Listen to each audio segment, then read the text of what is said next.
আসসালামু আলাইকুম ওয়া রাহমাতুল্লাহি ওয়া বারাকাতুহু নাহমাদুহু ওয়া নুসাল্লি ওয়া নুসাল্লিমু আলা রাসূলিহিল কারীম। দূরে কাছে যে যেখান থেকে আমাদের ভিডিও দেখবেন সকলের প্রতি আন্তরিক শ্রদ্ধা, সম্মান, ভালোবাসা জ্ঞাপন করছি।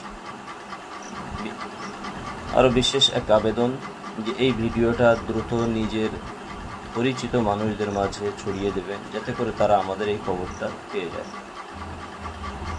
আমরা কম বেশি সবাই জানি যে ওয়াকফ বোর্ড নিয়ে যে সমস্যা চলছে, বর্তমান কেন্দ্রে যারা আছে, মোদী সরকার, বিজেপি সরকার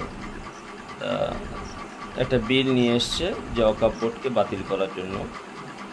সেই জায়গাতে সেটা স্থগিত আছে, কিছু সময় নেওয়া হয়েছে মতামত পেশ করার জন্য। অতএব মুসলিম পার্সোনাল ল বোর্ডের পক্ষ থেকে আবেদন করা হয়েছে যে প্রত্যেকটি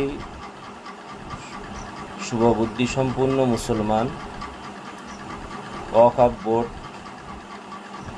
অক্ষুণ্ণ রাখার জন্য তাদের মতামত পেশ করতে বলা হয়েছে।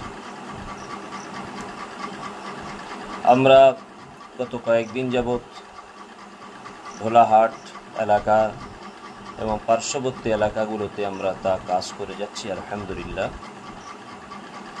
ফকির সাহেব রহমাতুল্লাহ আলাইহের প্রতিষ্ঠিত মাদ্রাসার আসাতেজায়ে কেরাম, তুলাবা এবং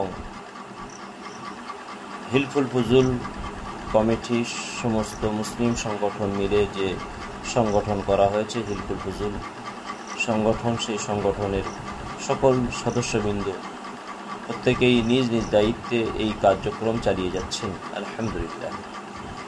আমরা অনেকটাই এখান থেকে কাজ করছি, আগামীতে করব ইনশাল্লাহ। আরও 2 দিন বাকি আছে।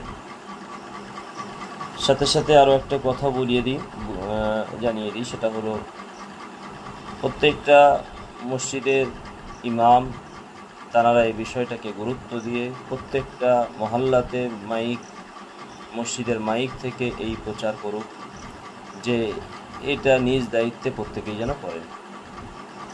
অর্থাৎ ওয়াকফ বোর্ড থেকে যে একটা কোড দিয়েছে বা স্ক্যানার দিয়েছে, সেই স্ক্যানারের মাধ্যমে আমাদেরকে মতামত পেশ করতে হবে। সেই হেতু সেই স্ক্যানারের মাধ্যমে আমরা মতামত পেশ করি, যাতে করে আমাদের মতামত দ্রুত সেখানে পৌঁছে যায়। ইমাম, উলামা এবং শুভবুদ্ধি সম্পন্ন সচেতন নাগরিক সবার প্রতি উদাত্ত আহ্বান, এ বিষয়টাকে কেউ গাফলতি করবেন না। প্রত্যেকেই নিজ দায়িত্বে নিজে করুন, অপরকে করিয়ে দেন।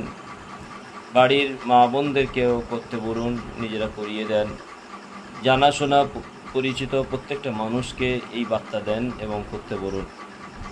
আমাদের এই ইউটিউব চ্যানেলে আমাদের ডিটেলস দেওয়া আছে, সেখানে আপনারা দেখে নেবেন। কি পদ্ধতিতে করতে হয় সেখানে দেওয়া আছে, আপনারা দেখে নিয়ে সেই অনুযায়ী করবেন। আল্লাহ রাব্বুল আলামিন সকলকে সুস্থতার সাথে নেক হায়াত দান করুন। সমস্ত বিশ্বের মুসলমানদেরকে ঐক্যবদ্ধভাবে থাকার তৌফিক দান করুন এবং আল্লাহ রাব্বুল আলামিন ভারতবর্ষের মুসলমানদের যে ওয়াকফ সম্পত্তি আছে তা হেফাজত করুন এবং সমস্ত ভারতবর্ষের মুসলমানদেরকে আল্লাহ রাব্বুল আলামিন সমস্ত অত্যাচার এবং নির্যাতন, নিপীড়ন এবং যাবতীয় সমস্যা থেকে হেফাজত করুন। আমিন। আসসালামু আলাইকুম ওয়া রাহমাতুল্লাহি ওয়া বারাকাতুহু।